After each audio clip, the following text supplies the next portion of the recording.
This is Tank's Vlog for January 10th, 2018. Wrapping up this day in sports. The big story on Tuesday was the return of Jon Gruden to Oakland. 16 years after being traded to the Tampa Bay Buccaneers, Chucky is back. Now, this is one of the most bizarre situations ever. Just think about this. How much the Raiders organization was changed by the Tuck rule. If the Raiders win that game, they go on to the AFC Championship game, where they possibly beat the Steelers and go to Super Bowl 36. And if that happens, they're not trading Gruden. Instead, Gruden goes to Tampa. The next year, Tampa beats the Raiders in the Super Bowl. The Raiders have only made the playoffs once and had only one winning season since that Super Bowl. Last year, they had a great year, but lost the playoffs. And this year, they came back with high expectations and had a big letdown, which led to the dismissal of Coach Jack Del Rio. It was across the board letdown in Oakland. So now Gruden takes over, 10-year contract, $100 million, part ownership. Wow. You know, Gruden was a good coach, but was he that good? And he won a championship with Tony Dungy's players in Tampa. You know, he built a good team in Oakland that fell apart shortly after he left. And a decade out of coaching. That's a long time.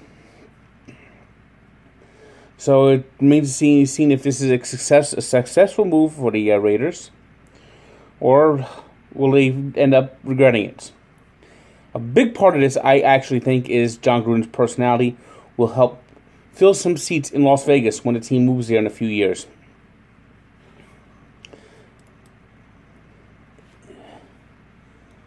NBA, it was the Miami Heat stunning the Toronto Raptors 90-89 in Toronto. This game saw tempers flare, fight break out.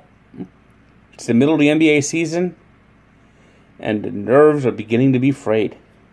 This is the point of the season for both the NBA and NHL. And by the way, the updates are starting this week. I can guarantee you NHL updates starting this week. And NBA updates as well. I'm going to intermingle them. I hope at some point to start doing 2 a day. But I'm finally ready to get this started.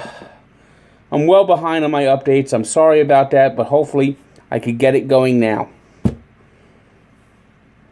But this is the point of the season, the middle of the season, when teams are not quite ready for the stretch, but tired of playing basketball every night. So this is how it starts. This is the middle of the season, almost like the dog days of the NBA and NHL seasons.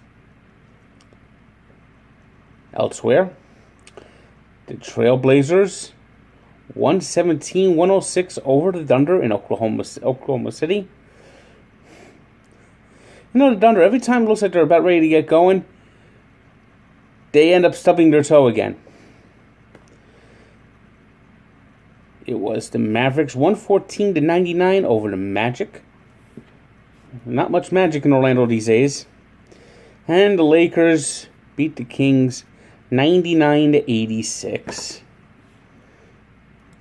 NHL tonight.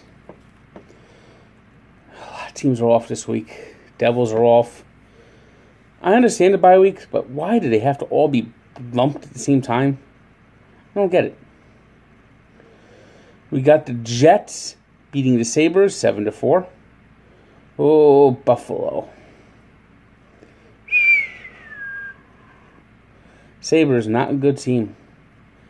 Not a good team. They've drafted highly. Jack Eichel's a good player. But boy, they just can't get it together. It was the Capitals winning 3-1.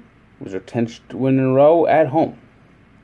The Blackhawks down the Senators 8-2. It was the Lightning over the Hurricanes 5-4. The Panthers got a 7-4 win over the Blues. The Predators 2-1 over the Oilers. The Oilers have got to be the most disappointing team in the NHL by far this season. A lot of people thought they could win the Stanley Cup. Right now, they don't even look like they can make the playoffs. They're going to have to really turn it on in the second half just to get into the postseason. It was the Flames 3-2 in overtime over the Wild. Our 3 stars tonight are Tyler Johnson of the Tampa Bay Lightning, who had a hat trick in the win over the Hurricanes. Patrick Kane, who had a 5-point night in the Blackhawks drubbing of the Senators. And Goran Dragic of the Heat, who had 24 points, 12 rebounds, and 4 assists in their win in Toronto. Today's birthday shout-out goes to Willie McCovey, who turns 80. The Giants legend, Hall of Famer, 500 home runs, and the name of the famous cove in right field at AT&T Park. And we take a look back 30 years ago to the divisional playoff game between the Washington Redskins and Chicago Bears. Bears got off to a good start, but the Redskins rallied, won the game 21-17 as Walter Payton, trying to get a first down, was pushed out of bounds 1 yard short in what would be his final NFL carry. So check out the full story at Barstool Sports and Sports Encyclopedia, where sports history lives. Keep an eye out. We recorded a new episode of Allow Me to Be Frank. That should be dropping sometime on Wednesday. So get your get your iTunes and SoundCloud links out there and listen to another great episode of the podcast. Good day.